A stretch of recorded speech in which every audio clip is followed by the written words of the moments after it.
السلام علیکم ورحمۃ اللہ وبرکاتہ۔ اعوذ باللہ السمیع العلیم من الشیطان الرجیم۔ بسم اللہ الرحمن الرحیم۔ الذین یؤمنون بالغیب، صدق اللہ المولانا العظیم وصدق رسولہ النبی الکریم ونحن علی ذلک لمن الشاہدین والشاکرین والصابرین والحمد للہ رب العالمین۔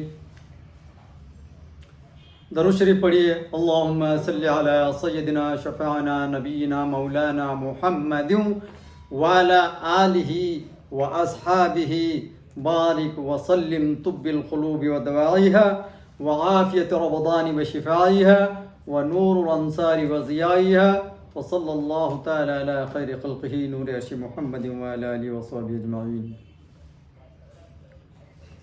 گزشتہ جمعہ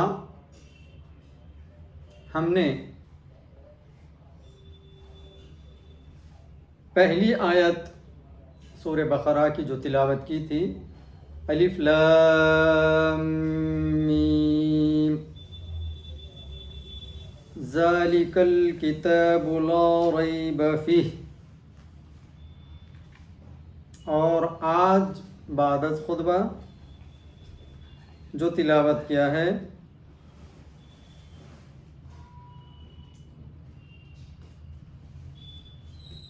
ذالک الکتاب لا ریب فیہ ھدی للمتقین تک ہم پہنچے تھے۔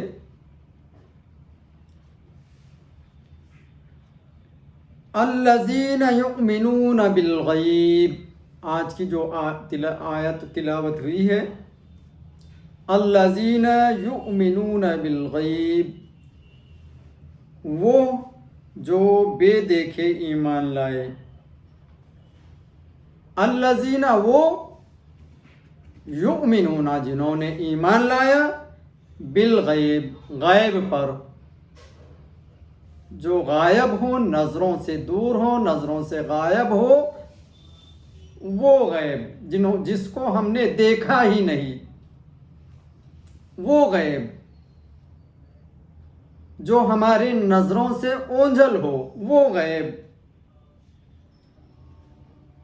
تو اس پر ایمان لایا جس کو ہم نے دیکھا ہی نہیں، جو غائب ہے،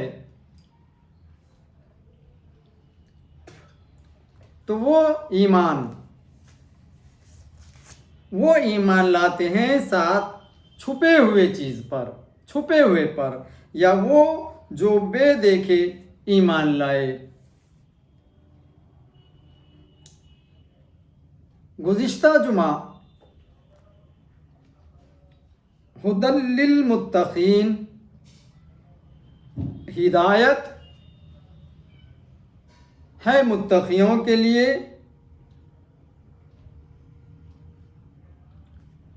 اب قرآن پاک ہدایت بنا کر کے بھیجا گیا، کس کے لیے؟ متقیوں کے لیے، پرہیزگار لوگوں کے لیے۔ اب کچھ دل میں خیال یا سوالات بھی ایسے آ جاتے ہیں کہ قرآن تو سبھی پڑھتے ہیں، سمجھنے والے سمجھتے بھی ہیں، جبکہ قرآن نے دعویٰ کیا ہے کہ یہ وہ کتاب ہے جس میں لا ریب ہے، جس میں شک نہیں ہے، یہ وہ کتاب ہے جو متقیوں کی کتاب ہے، جو پرہیزگاروں کے لیے ہے، اور جو اس کو سمجھ لے، جو اس پر جو ہے یقین رکھ لے، تو وہ اس کے لیے ہدایت ہے۔ اب جب ہم یہ رات دن تلاوت کرتے ہیں، اس سے گوشہ نشی ہوتے ہیں، اس سے ہم کلام ہوتے ہیں، اس کی تلاوت کرتے ہیں، جب یہ سب ہوتا ہے، لیکن ہمارا ایمان کے اندر جو پختگی، جو نور، جو ایمانی ولولہ، جو پرہیزگاری اپنی زندگی میں، اپنی حیات میں آنی چاہیے، وہ نہیں ہوتی۔ یعنی کچھ اوقات ایسے آتے ہیں کہ جس سے قرآن کو پڑھ کر ہم کو سیدھی راہ پر آنا چاہیے، ہدایت بخش ہونا چاہیے، ہدایت پر آ جانا چاہیے، کیونکہ یہ وہ قرآن ہے جس کو پڑھنے سے، جس کو سمجھنے سے لوگ ہدایت پر آ جاتے ہیں۔ یہ متقیوں کے لیے ہے، یہ پرہیزگاروں کے لیے ہے۔ تو یہ وہ کتاب پر باعامل ہونے سے، عمل پیرا ہونے سے لوگوں کی زندگیاں بدل جاتی ہیں، ان کے دل نور سے منور ہو جاتے ہیں، وہ پرہیزگاری میں آ جاتے ہیں۔ تو یہ وہ متقیوں کی، پرہیزگاروں کے لیے کتاب ہے۔ اس میں لا ریب نہیں ہے، اس میں شک نہیں ہے، اس میں جھوٹ نہیں ہے۔ تو گویا کہ یہ ہدایت بنا کر کے بھیجی گئی۔ جب کچھ پڑھنے والے، پتہ نہیں ذہنوں میں فطور جب آ جائے، جن کے ذہنوں میں فطور ہو، تو یہ پڑھنے سے بھی ان کے ذہن ملوث ہی رہتے ہیں، گویا کہ ان کا ذہن ہدایت کی طرف راغب نہیں ہوتا۔ تو پتہ یہ چلا کہ ہدایت کی کتاب پڑھنے کے باوجود وہ مہدی نہیں ہوتے، ہدایت والے نہیں ہوتے۔ تو اس کتاب کا اس کے اندر قصور نہیں ہے، گویا کہ ان کے ذہن کا اس کے اندر قصور ہے۔ کیونکہ اگر یہ کلام، اس کے اندر کچھ الفاظ، کچھ تلفظات، کچھ کلمات ایسے آئے ہیں جن کو اللہ اور اس کے رسول کے علاوہ کوئی نہیں سمجھ سکتا، گزشتہ ہم نے دیکھا، جس کا کوئی عقل مند اپنے حساب سے ترجمہ نہیں کر سکتا۔ سبحان اللہ! یعنی کچھ ایسے الفاظ بھی قرآن کیا ہے اندر ہیں جس کو نہیں سمجھنے سے بھی وہ ایمان اور ہدایت کا ذریعہ بن گیا، اور جس کو سمجھنے سے بھی قرآن کے اندر ہدایت کا ذریعہ بن گیا۔ یہ ایک قرآن معجزہ ہے۔ پتہ یہ چلا کہ اللہ کے رسول کو ہم نے جو مانا، ان کے معجزوں کو دیکھ کر ہم نے ان پر ایمان لایا، اور پورا مجسمہ حضور صلی اللہ علیہ وسلم کا معجزوں سے بھرا ہوا ہے، اور ہمارا ایمان ذات رسول پر ہے، اور ذات رسول پر، ان کے معجزوں پر، ان کے روحانیت پر، ان کے حقانیت پر، جس طریقے سے ہم کلام میں الہی کو، قرآن کو صرف اگر